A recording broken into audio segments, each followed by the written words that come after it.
everyone, it's Roar here. I'm a realtor with eXp Realty, and today we're going to talk about how realtors get paid. Now, the quick down and dirty is the fact that if you're trying to sell your house, you're going to find a realtor and they're going to give you what's called a listing agreement. And on that listing agreement, you're going to give them permission to sell your house and put it on the MLS, or the multiple listing service. And that gives visibility to all the other realtors in the area that you're selling your house.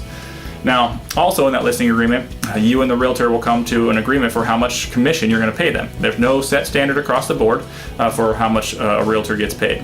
But say for a pure example here, you give them 6% commission on the house. Now, that 6% commission goes to the selling agent. Now, the selling agent may not be able to bring a buyer to your house though. So say if I as a buyer, or I as a buyer's agent come to that house and say, hey, I have a buyer who wants to buy your house.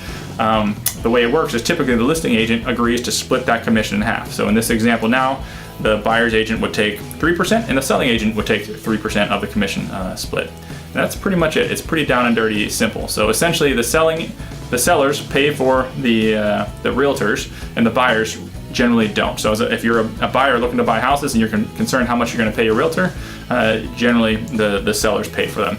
Not always the case though, and certain realtors will have you sign what's called an exclusive broker relationship, where they'll kind of set a fee saying, hey, this is how much I'll work for, and generally the seller's agent will cover that much, but you may need to cover the X% on top of it.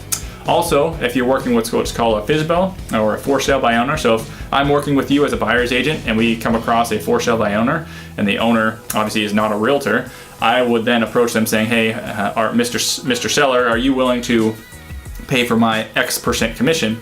And they may say yes, they may say no. If they say no, that's another situation where you as a buyer may pay for your realtor services at closing.